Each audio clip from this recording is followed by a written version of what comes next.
Entró en el abarrotado hospital de veteranos, como si fuera el dueño del edificio. Su uniforme resaltaba su rango y sus pacientes eran cero. El comandante Brock Holloway estaba acostumbrado a dar órdenes y a que se le obedeciera sin preguntas. Así que cuando una enfermera de mediana edad, cansada y con canas, le dijo que cogiera un número y esperara su turno, no solo se enfadó, se volvió cruel, se burló de ella, amenazó su trabajo y la trató como si fuera basura. No sabía quién era ella.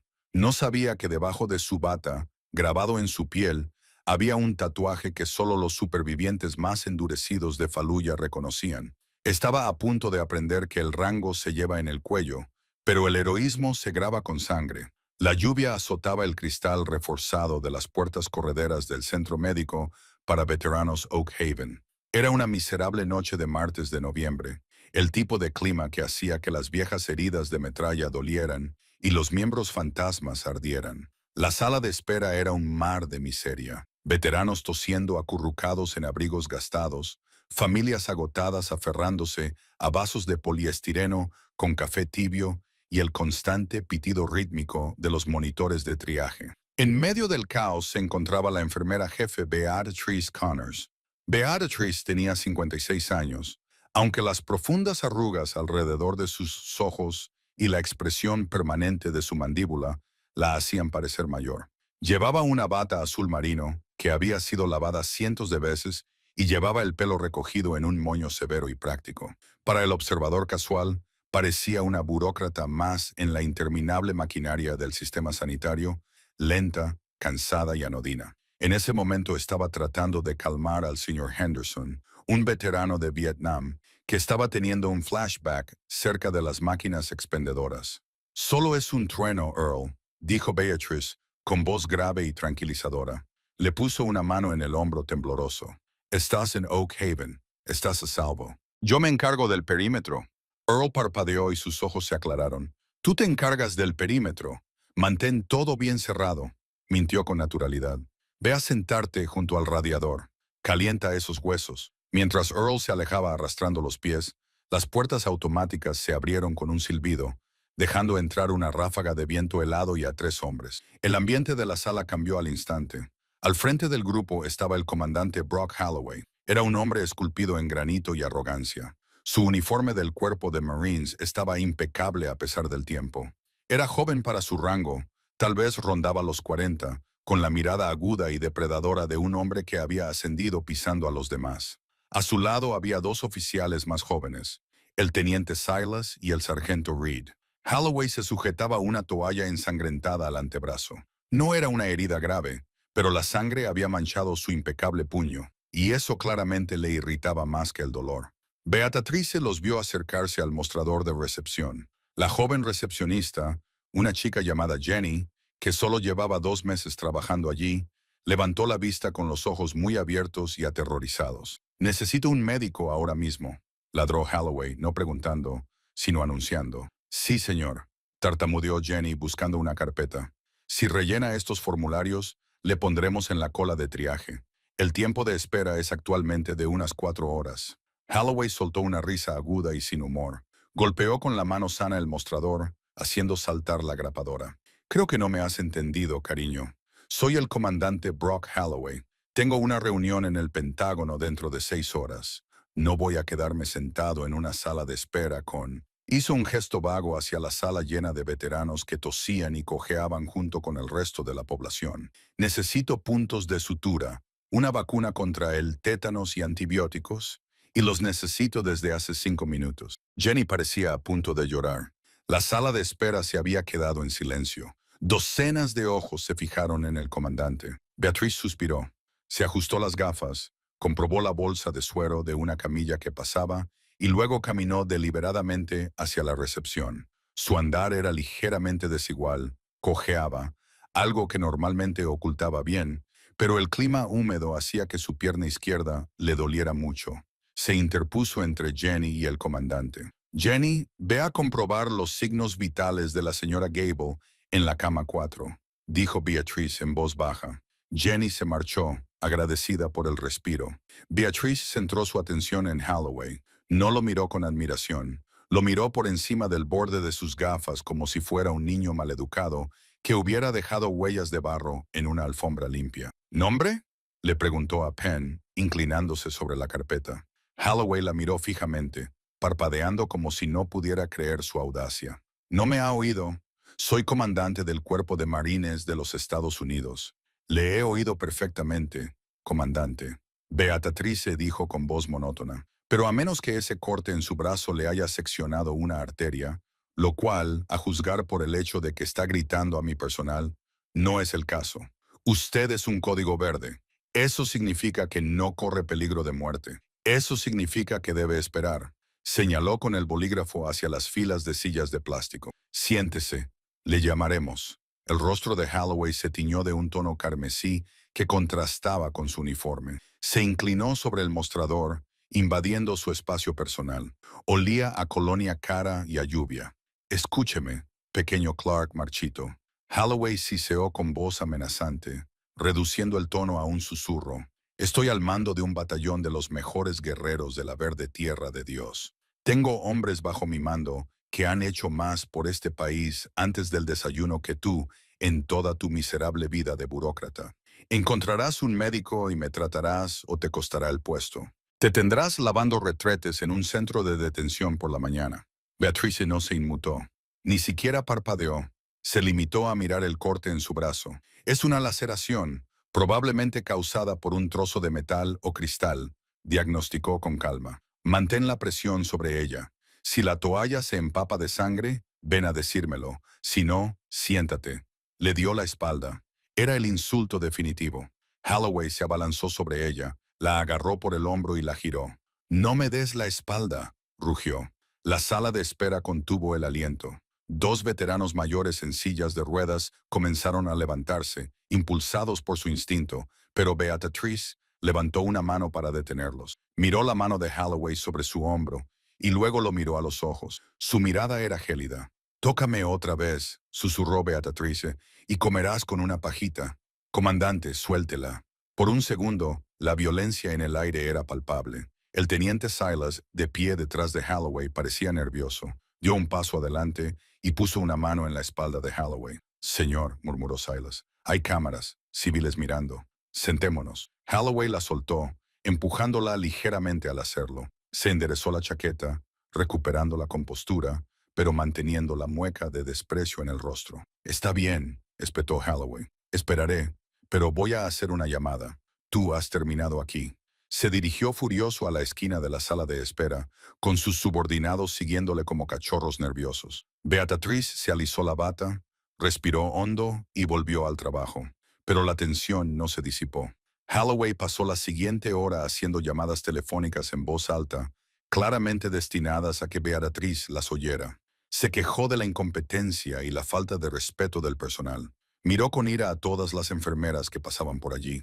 Beatrice lo ignoró, pero estaba ocupada. La sala de urgencias estaba, como siempre, faltos de personal. El doctor Kagan estaba operando a una víctima de un accidente de tráfico y Elder Ross estaba atendiendo un paro cardíaco en la parte de atrás. Eso dejaba a Beatrice al mando de la planta. Pasaba de un paciente a otro con una eficiencia que rayaba en lo mecánico. Cambiaba vendajes, administraba analgésicos y calmaba miedos. Hacia las 10 de la noche, un alboroto en las puertas volvió a llamar la atención de todos. Los paramédicos irrumpieron empujando una camilla. «Tenemos un desconocido de unos 25 años, víctima de un accidente de moto», gritó el paramédico jefe. «Traumatismo masivo en la pierna derecha, hemorragia arterial, neumotórax. Se está desvaneciendo». Beatrice llegó en un segundo. «Baywan, ponle una vía.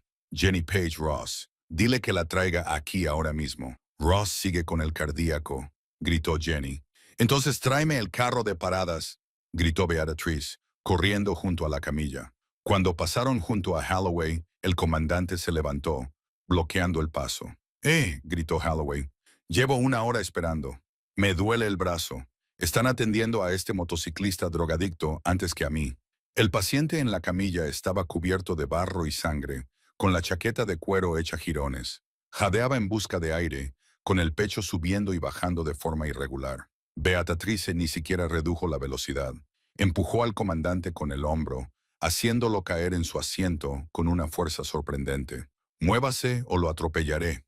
Desapareció detrás de la cortina de la sala 1. Holloway se levantó furioso. «Ya está bien. Voy a presentar una queja formal ahora mismo». Se dirigió hacia el mostrador de admisión, aterrorizando de nuevo a Jenny. Dentro de la sala 1 era una zona de guerra. El joven que yacía en la camilla se estaba muriendo. El monitor emitía un pitido agudo de advertencia. Pitido, pitido, pitido, pitido. La presión arterial está bajando. 60/40, gritó el paramédico. Lo estamos perdiendo. Beatrice miró el pecho del paciente. Estaba desviado. Tenía un pulmón colapsado y la presión le estaba aplastando el corazón. Necesitaba un tubo torácico inmediatamente, pero los médicos estaban ocupados. ¿Dónde está Khan?, preguntó Beatrice con brusquedad. Todavía en quirófano. Los ojos del joven se pusieron en blanco. Dejó de retorcerse. Beatrice conocía el protocolo. Las enfermeras no debían realizar procedimientos quirúrgicos. Estaba fuera de su ámbito de competencia en un hospital civil. Si lo hacía y fallaba, iría a la cárcel. Si lo hacía y tenía éxito, perdería su licencia. Pero si no hacía nada, el chico moriría en 30 segundos. Miró el brazo del chico. Entre las rosaduras, vio un tatuaje. Fi. Era Marine. El rostro de Beatrice se endureció. La enfermera cansada y de mediana edad desapareció. Algo más ocupó su lugar. Algo antiguo y peligroso. «Pásame el bisturí y el tubo francés 36», ordenó con voz que atravesó el pánico como una cuchilla de afeitar. «Ve, no puedes», susurró Jenny, horrorizada. «Te despedirán». «He dicho que me pases el maldito bisturí», rugió Beatrice. Jenny lo buscó a tientas y se lo entregó. Fuera de la cortina, Holloway estaba inclinado sobre el escritorio, gritándole al supervisor administrativo, que acababa de bajar las escaleras. «Quiero su nombre y su número de placa. Ha agredido a un oficial superior», gritaba Holloway.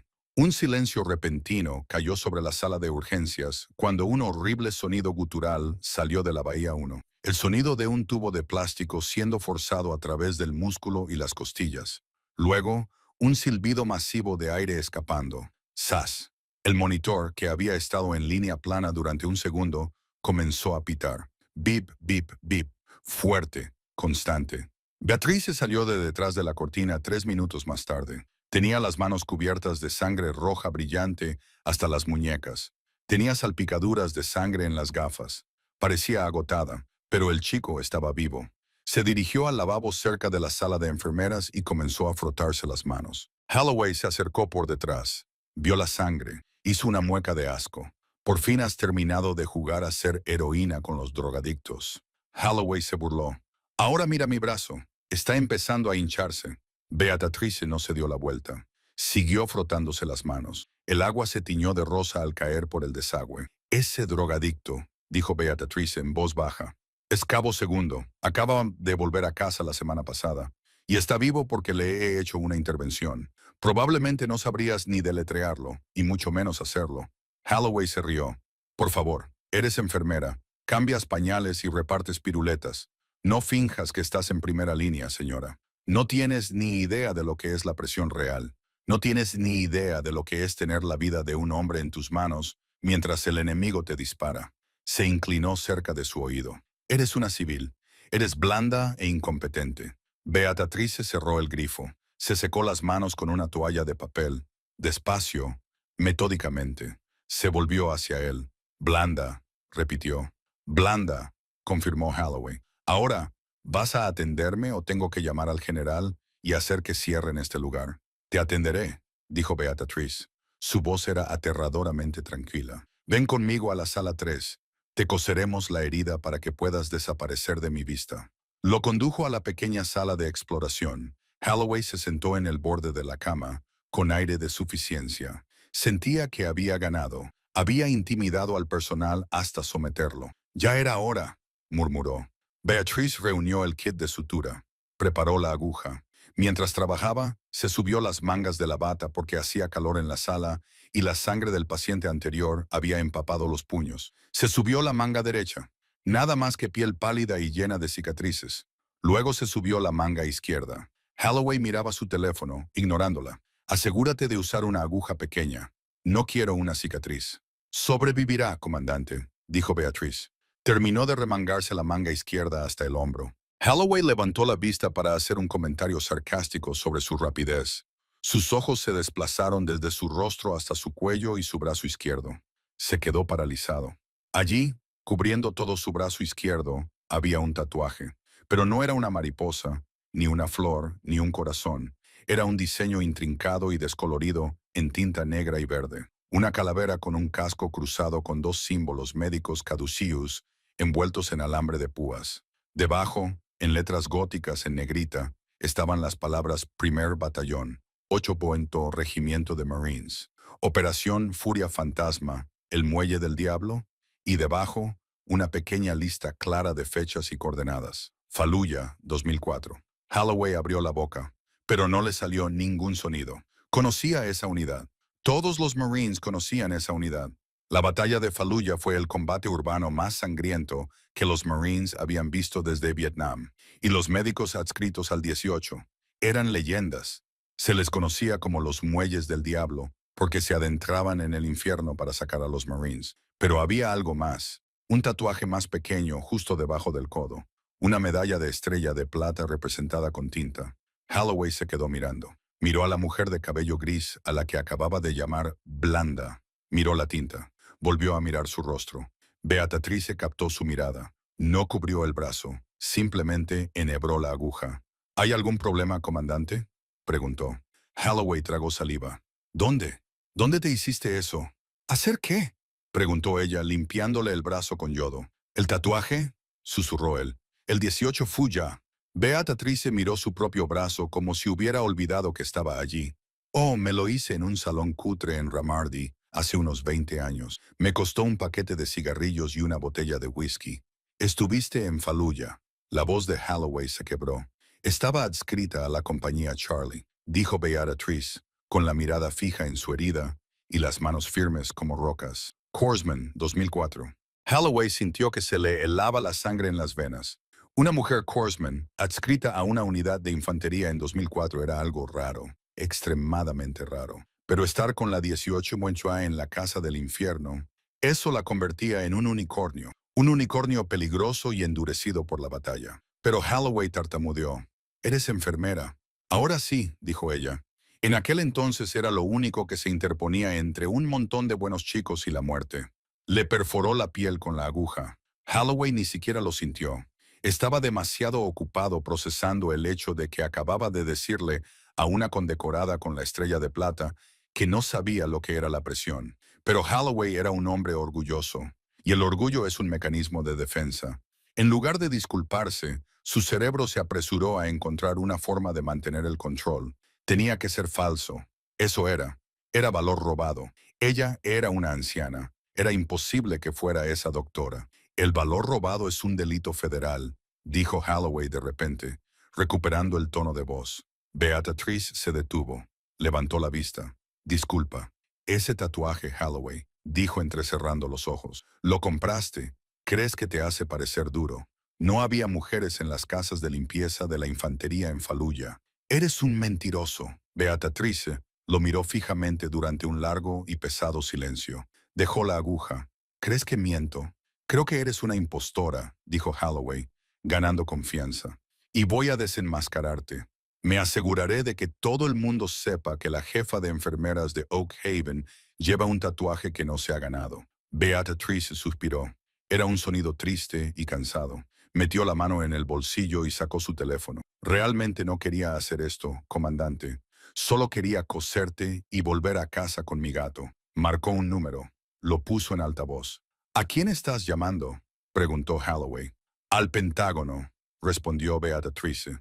«O más concretamente, a la línea privada del General Marcus». «Espera, Marcus está ocupado», murmuró para sí misma. «¿El General Arthur?» «No, está retirado». Se desplazó por la pantalla. «Ah, el General Stone. El General Sailor Stone». Holloway se quedó paralizado. El General Stone era el comandante del cuerpo de Marines, el Marine de mayor rango de los Estados Unidos. «¿No conoces al General Stone?». Holloway se burló. El teléfono sonó 2 veces. Entonces, una voz ronca y grave respondió: «Soy Stone Silas. Soy Beatrice. dijo con naturalidad. Hubo una pausa en la línea. Entonces, la voz del general cambió por completo. Se volvió cálida, respetuosa, incluso afectuosa. B. Top Doc, ¿eres tú? No he sabido nada de ti desde la reunión. ¿Va todo bien? Holloway se quedó boquiabierto. El silencio en la sala de exploración 3 era absoluto, solo roto por el zumbido de las luces fluorescentes del techo y la lejana y débil voz del general Silas Stone que salía del teléfono de Beata Trick. El comandante Brock Holloway se quedó paralizado. Su rostro era una máscara de pálida conmoción. La arrogancia que lo había blindado solo unos momentos antes, se había hecho añicos, sustituida por el miedo primario de un hombre que se da cuenta de que acaba de pisar una mina terrestre. La voz del general volvió a sonar, esta vez más alta, teñida de preocupación. Te has quedado en silencio. ¿Pasa algo? ¿Tengo que enviar a la policía militar? Beatriz sujetó el teléfono con firmeza, sin apartar los ojos del rostro de Holloway. Observó las gotas de sudor en su frente. Vio cómo se le movía la nuez al tragar saliva. Por ahora no hacía falta enviar a la policía militar. Silas, dijo Beatriz, con un tono de conversación, como si estuviera hablando del tiempo. Acabo de encontrarme con uno de tus chicos, un tal comandante Brock Holloway. Parece que cree que estoy fingiendo ser valiente. Hubo una pausa en la línea, una pausa pesada y peligrosa. Holloway. La voz del general bajó una octava, perdiendo toda su calidez. Se convirtió en la voz del hombre que comandaba todo el cuerpo de Marines. Pásamelo. Holloway negó con la cabeza frenéticamente, levantando las manos en un patético gesto de rendición. Articuló la palabra no con los labios, con aspecto de animal acorralado. Beatrice no pestañeó. Le tendió el teléfono. La tía común le ha dado una orden, comandante. Holloway cogió el teléfono como si fuera una granada activa. Le temblaban tanto las manos que casi se le cae. Se llevó el aparato a la oreja. ¿Podría el general Holloway? Tartamudeó. Señor, soy el comandante Holloway. Creo que ha habido un malentendido. ¿Malentendido? La voz del General Stone era tan alta que Beatrice podía oírla sin el altavoz. Está acusando a Beatrice Connors de robar méritos militares. ¿Tiene idea de con quién está hablando, hijo? Señor, ella trabaja como enfermera y tiene la tinta de la unidad. Holloway intentó explicarse con voz débil. Solo pensé que se había equivocado. Stone lo interrumpió. Su voz temblaba por la rabia contenida. Esa mujer me sacó de un Humvee en llamas en medio del Triángulo de la Muerte mientras nos disparaban desde 3 direcciones. Me mantuvo con vida durante 6 horas, con nada más que un torniquete de combate y una oración. No solo se ganó esa insignia, Holloway, se ganó el derecho a que usted se ponga firme cada vez que ella entra en una habitación. Ha sido condecorada con la Cruz de la Marina y la Estrella de Plata. Se retiró con el rango de suboficial mayor antes de decidir servir a los veteranos en la administración de veteranos. Y usted le faltó al respeto. Holloway sintió que le temblaban las rodillas. Suboficial mayor, Cruz de la Armada. Estaba frente a la historia viva y la había tratado como a una sirvienta. Señor, no lo sabía, susurró Holloway. Le pido disculpas. Le pediré disculpas inmediatamente. Por supuesto que lo harás, gruñó Stone. Pero eso no es todo. Estoy mirando su expediente ahora mismo, Holloway. Se supone que debería estar en tránsito desde Alemania. ¿Por qué está en el Departamento de Asuntos de Veteranos de Oak Haven en mitad de la noche con una lesión leve?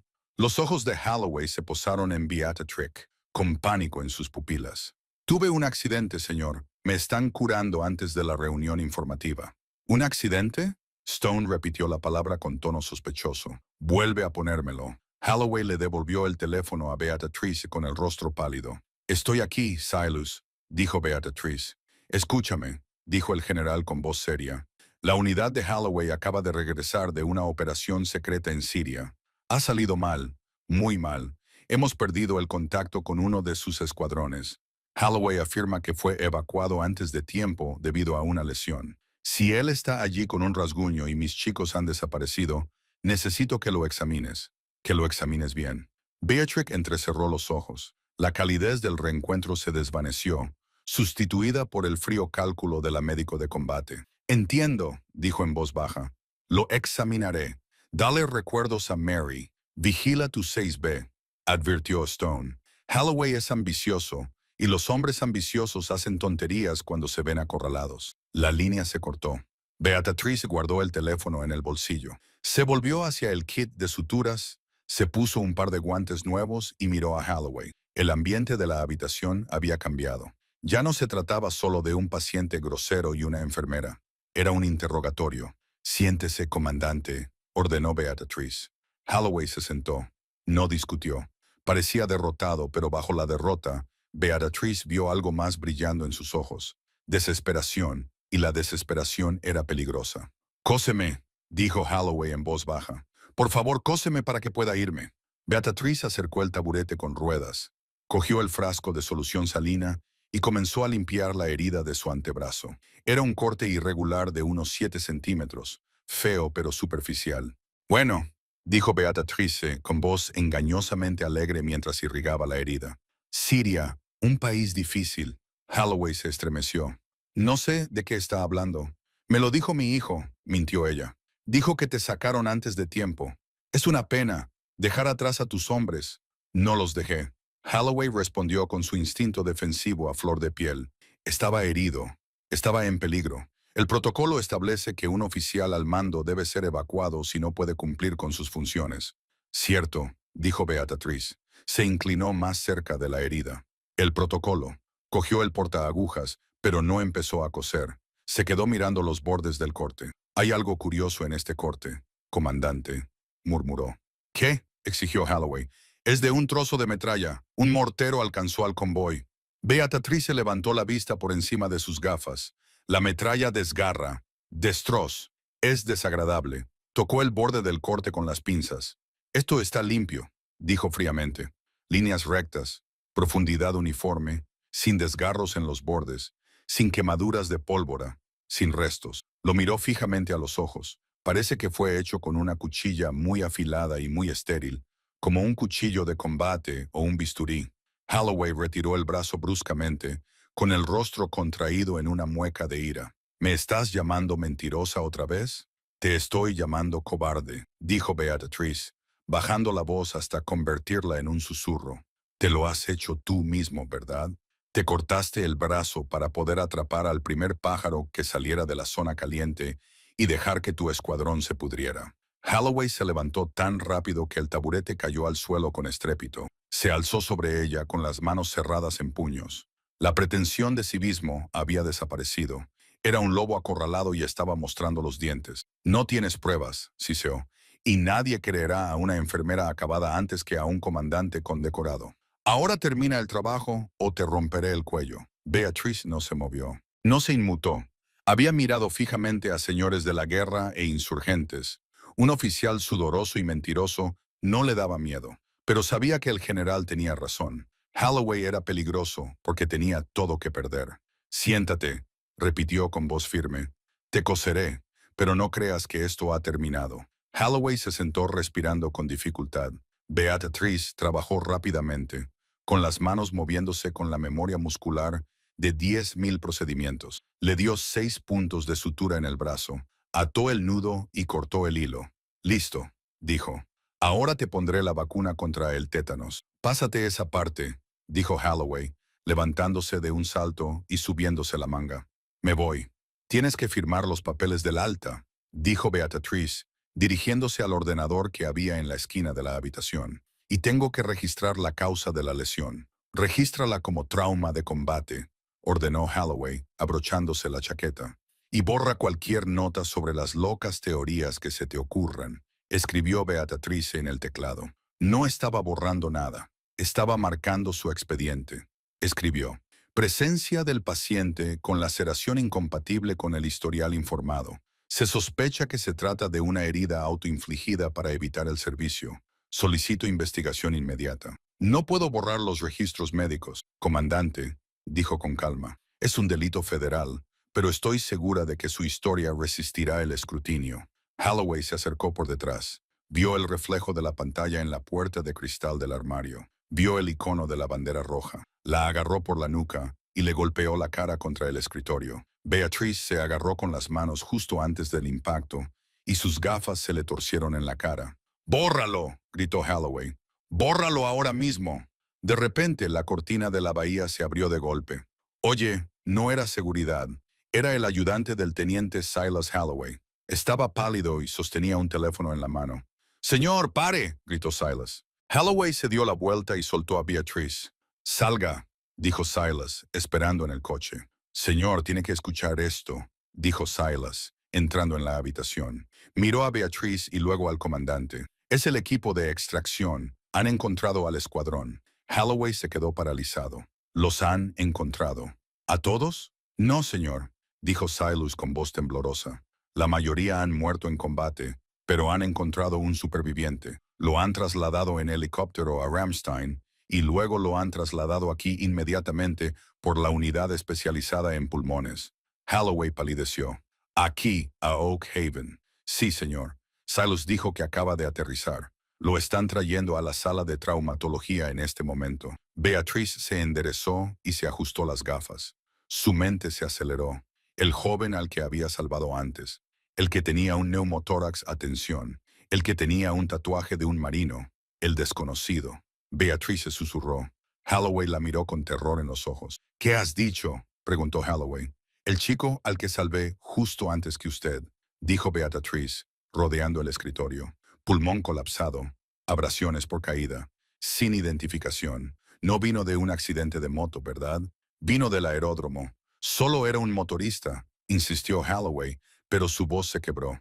«Llevaba una camiseta», le corrigió Beatrice, mientras su mente encajaba las piezas.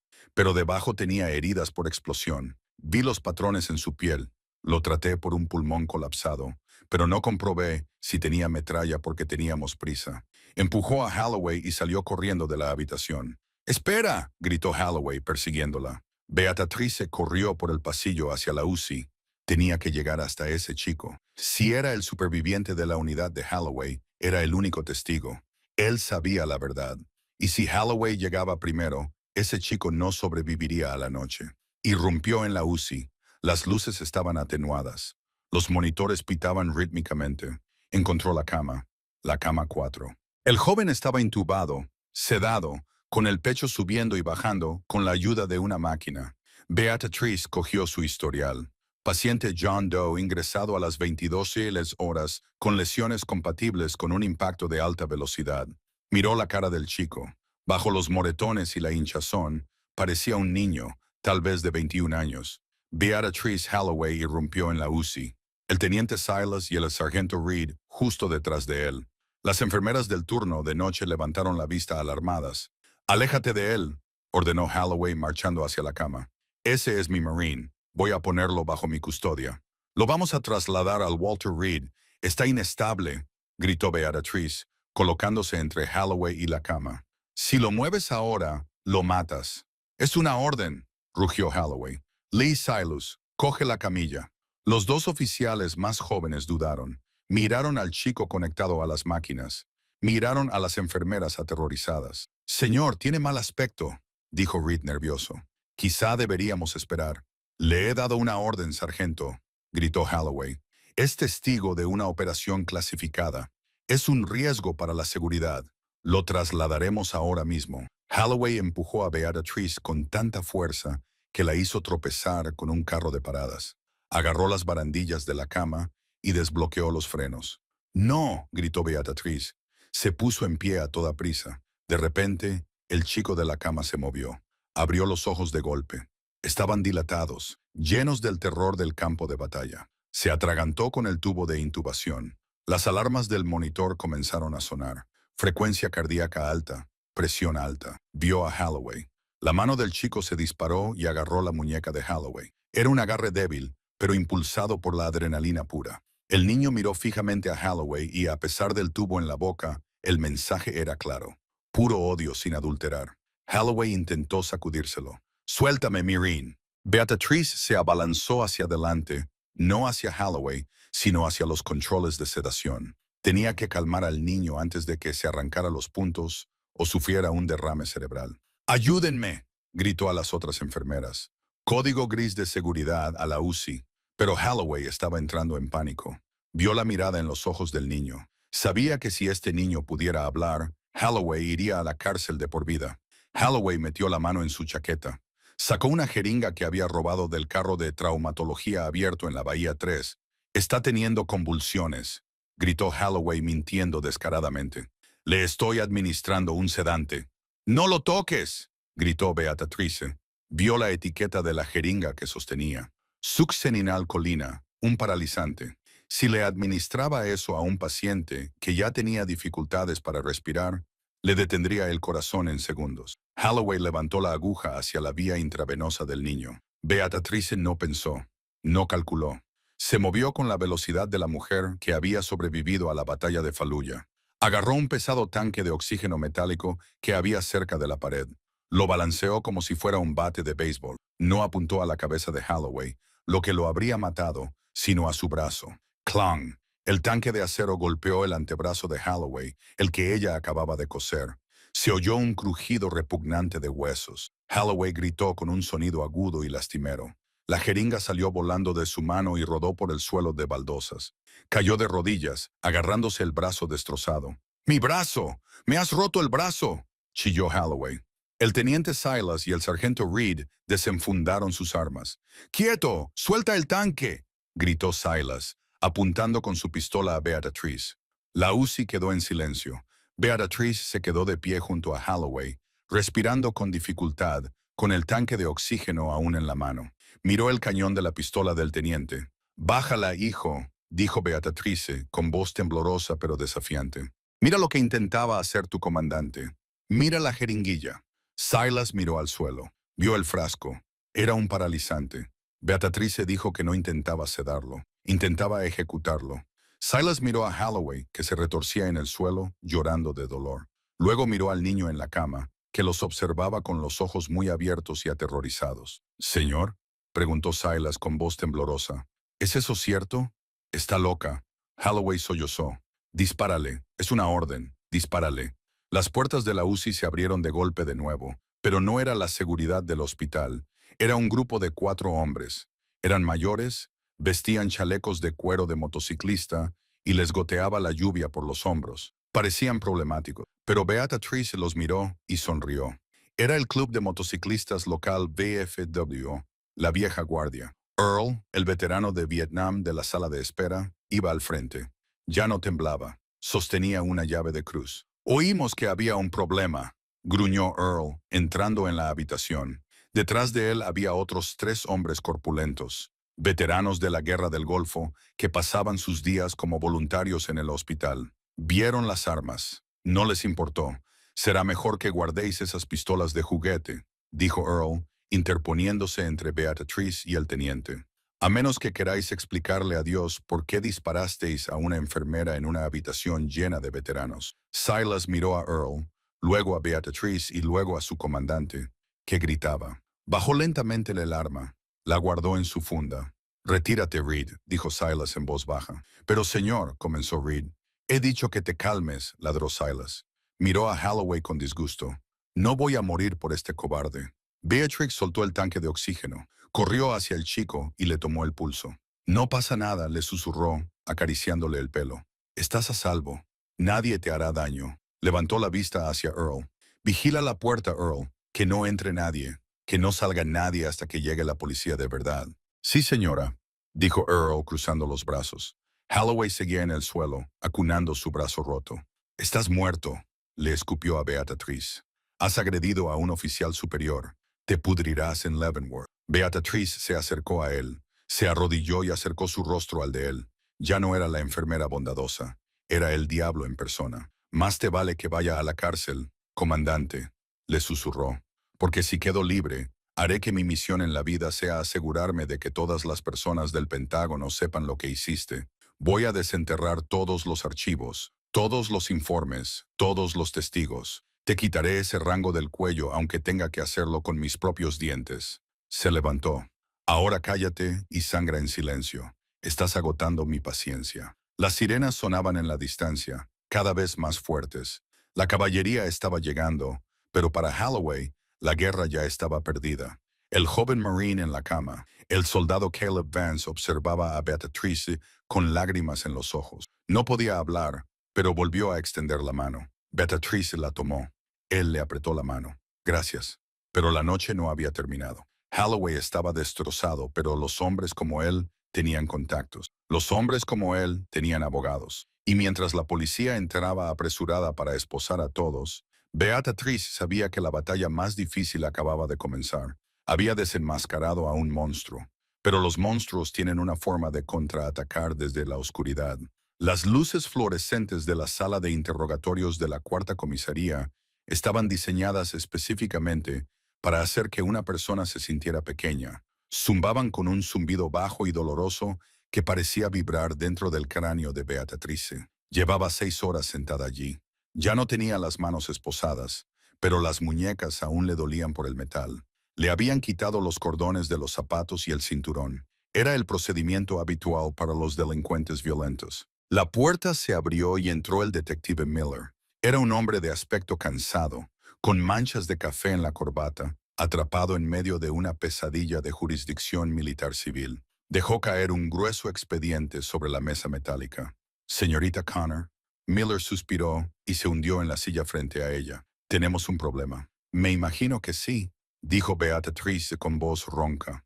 No había bebido agua desde que salió de la UCI, teniendo en cuenta que impedí un asesinato y soy yo la que está en la jaula. Esa es tu versión, dijo Miller. La versión del comandante Holloway es muy diferente. Afirma que el paciente, el soldado Caleb Hayes, estaba sufriendo un ataque epiléptico. Afirma que le estaba administrando primeros auxilios. Y entonces tú, que sufres lo que sus abogados denominan un episodio de histeria inducida por trastorno de estrés postraumático, le atacaste con un arma mortal. Le destrozaste el cúbito y el radio. Ahora mismo está en quirófano. Beatriz se rió con humor. Histeria inducida por el trastorno de estrés postraumático. ¡Qué creativo! Tienen declaraciones, Beatriz, advirtió Miller, de sus ayudantes. El sargento Reed declaró que te mostraste agresiva desde el momento en que entraron. Están pintando el retrato de una veterana amargada e inestable que perdió los nervios. ¿Y el teniente Silas? Preguntó Beatriz con brusquedad. ¿Qué ha dicho? Miller dudó. Bajó la vista hacia sus notas. El teniente Silas se ha negado a prestar declaración por ahora. Se acoge a la quinta enmienda. Beatriz asintió lentamente. Silas, el joven oficial que había bajado el arma. Él era el eslabón débil, tenía conciencia. Detective, compruebe la jeringuilla, dijo Beatriz. Les dije a los agentes que la guardaran en una bolsa. Lo hicimos, dijo Miller. Pero aquí está el giro. El informe del laboratorio llegó hace 1 hora. La jeringa contenía solución salina. Beatriz sintió un escalofrío. ¿Qué? ¿Solución salina? Repitió Miller. Agua salada, inofensiva. Beatriz se quedó mirando la pared. Holloway era más inteligente de lo que ella pensaba. Las había cambiado, o había llevado un señuelo. Si la jeringa era inofensiva, su defensa se desmoronaba. Había roto el brazo de un oficial de alto rango por intentar hidratar a un paciente. Él la cambió, susurró Beatriz. Cuando cayó, Reed lo hizo antes de que la policía asegurara la habitación. No puedo probar eso, dijo Miller con suavidad. Beatriz, la fiscal del distrito, está hablando de cargos, agresión con arma mortal, lesiones, obstrucción a la justicia. Y los militares nos están presionando. Quieren llevarte a un consejo de guerra, pero como ahora eres un civil, están presionando para que se te imputen cargos federales. La puerta zumbó y se abrió de nuevo. Esta vez no era un policía. Era el general Silas Stone. No llevaba su uniforme azul marino, llevaba ropa de campo, las mangas remangadas, como si estuviera listo para una pelea. Entró en la pequeña habitación y la presión del aire pareció cambiar. El detective Miller se levantó instintivamente. General Stone, balbuceó Miller, no me habían dicho nada. Déjanos solos, ordenó Stone. No gritó. No era necesario. Miller cogió su expediente y salió apresuradamente de la habitación. Stone miró a Beatriz. No le ofreció compasión. Le ofreció respeto. Apartó la silla y se sentó.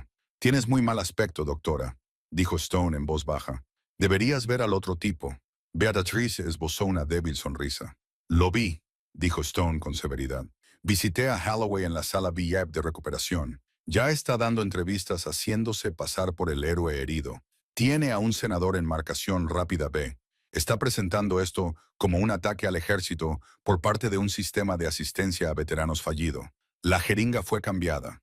Silas, dijo Beatriz, inclinándose hacia adelante. Iba a usar succinilcolina. Vi la etiqueta. Te creo, dijo Stone. Pero demostrarlo es otra cosa. Holloway ha limpiado la casa. Sus archivos de la operación en Siria están sellados por motivos de seguridad nacional. El equipo de extracción ha sido reasignado a Alaska. Está ocultando la verdad. ¿Y el chico?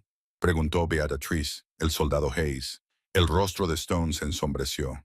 Está vivo, pero en coma inducido. Los médicos de Holloway afirman que el estrés del ataque lo desestabilizó. Lo pusieron bajo sedación. Mientras esté dormido, Holloway está a salvo. Beatrice dio un golpe en la mesa. Lo va a matar, Silas. Si Hayes se despierta, Holloway está perdido. Holloway se asegurará de que nunca se despierte. Una embolia o un paro cardíaco en mitad de la noche. Stone asintió. Lo sé. Por eso tengo a 2 Marines de la Fuerza de Reconocimiento sentados fuera de la puerta de Hayes en este momento. Les he dicho que si alguien que no seamos tú o yo intenta entrar en esa habitación, disparen a matar. Beatrice exhaló, encogiendo los hombros. Entonces, ¿ahora qué? ¿Iré a la cárcel? No, dijo Stone. Metió la mano en el bolsillo y sacó un trozo de papel doblado. Voy a cobrar una deuda. He hablado con el secretario de Marina. Vamos a invocar el artículo 32, una audiencia preliminar. Pero lo haremos rápido y lo haremos público. Si Holloway quiere pelea, se la daremos. Pero ve, tienes que saber a qué te enfrentas. Holloway no es solo un cobarde, es un niño mimado. Su padre es contratista de defensa. Si fallas, lo perderás todo. Tu pensión, tu licencia de enfermería, tu libertad. Beatrice se miró el brazo tatuado. Pensó en los jóvenes que había metido en bolsas para cadáveres en Fallujah. Pensó en el miedo en los ojos de Caleb Hayes. Yo no fallo, dijo Beatrice. El giro. 3 días después, comenzó la audiencia. No era una sala de tribunal normal. Se celebró en una sala de conferencias segura de la base naval cercana, convertida en tribunal.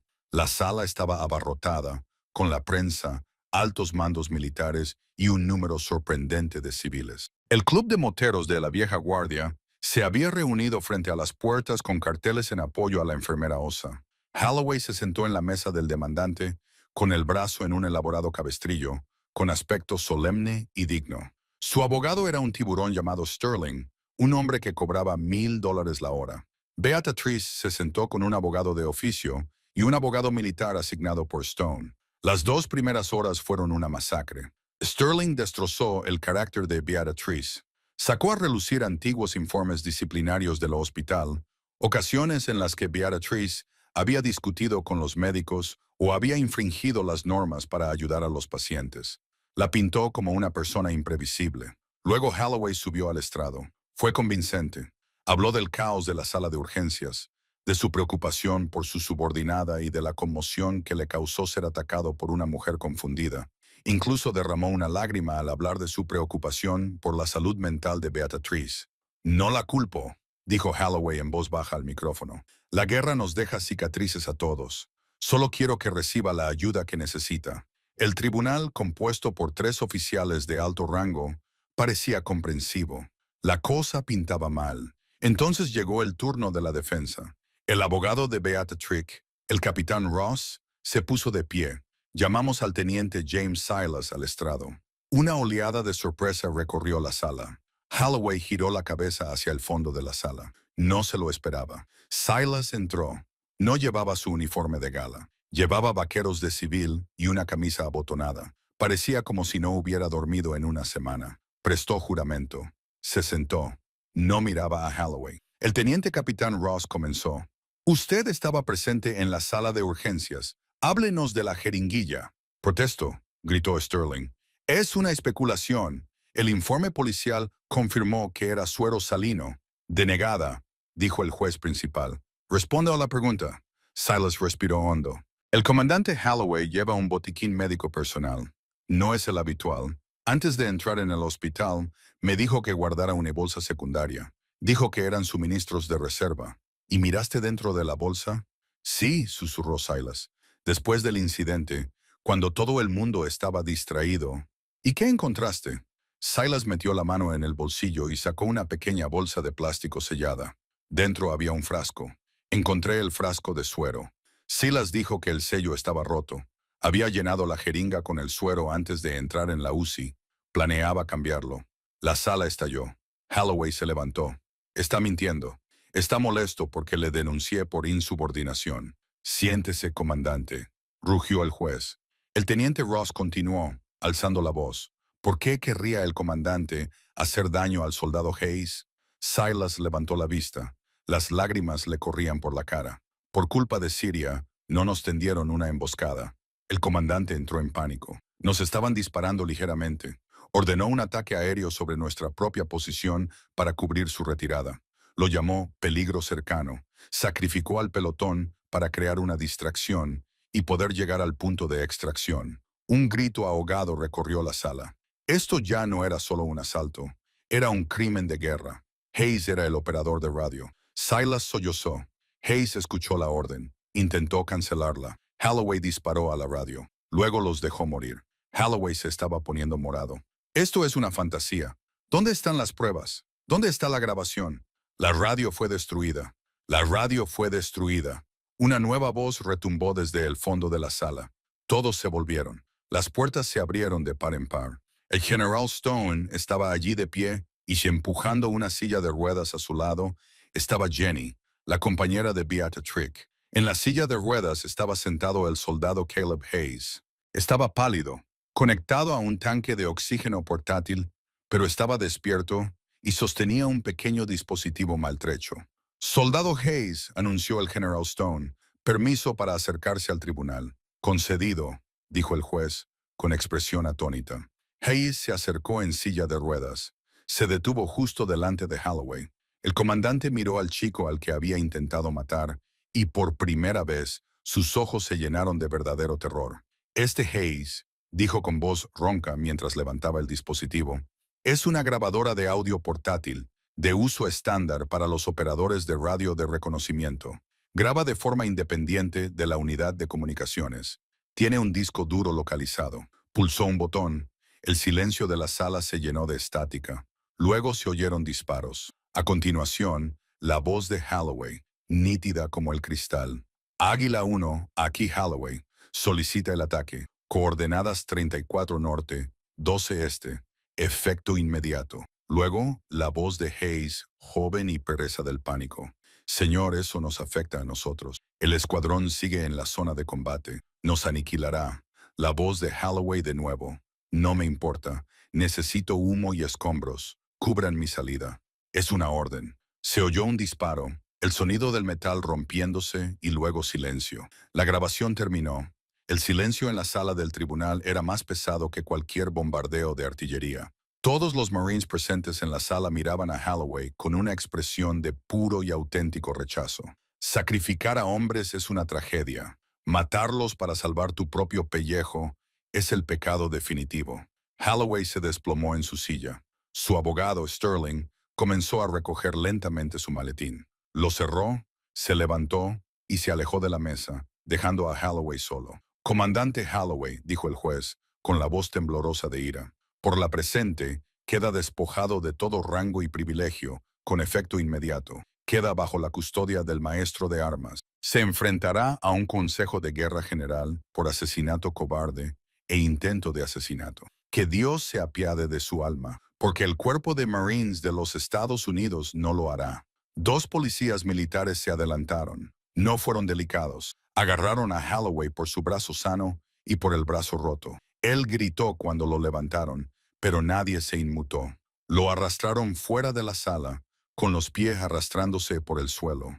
Un desastre lloroso y destrozado. Las secuelas. Por fin había dejado de llover. El sol se abría paso entre las nubes fuera del Oak Haven VA. Beata Trice salió por la puerta principal del edificio del Tribunal Naval. Respiró profundamente el aire fresco. Sabía a libertad. B se dio la vuelta. Caleb Hayes estaba sentado en su silla de ruedas junto a la furgoneta de transporte que le esperaba. El General Stone estaba de pie a su lado. Beata Trice se acercó. Se arrodilló para quedar a la altura de los ojos del joven Marine. ¿Estás bien, Caleb?, le preguntó. Caleb la miró. Extendió la mano y tocó el tatuaje de su brazo, la calavera y el caduceo. «Me has salvado», dijo Caleb 2 veces. «Eso es lo que hacen los médicos». Beata Trice sonrió, arrugando los ojos. «Me van a dar de baja», dijo Caleb. «Por motivos médicos, mis pulmones». No me dejarán seguir en la infantería. Hay otras formas de servir. Beatrice dijo, eres un luchador, Caleb. El mundo necesita luchadores. El General Stone dio un paso adelante. Le puso una mano en el hombro a Beatrice. Los cargos contra ti han sido retirados con perjuicio, dijo Stone. Y la administración de veteranos. Bueno, digamos que han cambiado de opinión repentinamente sobre tu situación laboral. Ya no eres solo la enfermera jefe. He movido algunos hilos. Ahora eres la directora de defensa de los pacientes veteranos de todo el distrito. Se acabó el papeleo. Tú mandas. Beatrice se rió. ¿Quieres decir que podré gritar a los administradores de forma profesional? No se me ocurre nadie más adecuado para el puesto. Stone sonrió. Beatrice miró hacia el aparcamiento. La vieja guardia estaba allí. Earl estaba acelerando su Harley cuando vieron a sus 50 moteros levantar los puños en señal de solidaridad. Volvió a mirar a Caleb. Se ha ido, Caleb, dijo. Holloway, nunca volverá a hacer daño a nadie. Caleb asintió. Pareció que un peso se le quitaba de encima. Gracias, doctora. Llámame B, dijo ella. Se levantó, alisándose la bata, que había insistido en llevar debajo de la chaqueta. Ahora, si me disculpan, caballeros, mi turno empieza en 1 hora y tengo la sensación de que la sala de espera está llena. Se alejó, con su cojera apenas perceptible, con la cabeza bien alta. Una heroína, no por las medallas que guardaba en un cajón o el tatuaje en su piel, sino porque cuando llegó la tormenta, fue ella quien se negó a moverse. Ella era el muelle del diablo y estaba de servicio. Y así es como una enfermera olvidada con un trabajo aburrido derribó a uno de los hombres más poderosos del ejército. Es un recordatorio de que la verdadera fuerza no tiene que ver con el rango que llevas en el cuello o el volumen de tu voz. Tiene que ver con el carácter. Tiene que ver con el valor silencioso de interponerse entre los inocentes y los lobos, incluso cuando estás solo. El comandante Holloway pensaba que era intocable, pero olvidó la lección más importante del núcleo fidelis. Siempre fiel. Beatrice Connors mantuvo la fe y al final se hizo justicia. Si esta historia te ha emocionado, dale al botón me gusta. Ayuda mucho al crecimiento del canal. Comparte este video con alguien que necesite recordar que hay héroes en todas partes. Y no olvides suscribirte y activar la campana para no perderte ninguna historia sobre el karma, la justicia y la supervivencia. Gracias por vernos y hasta la próxima.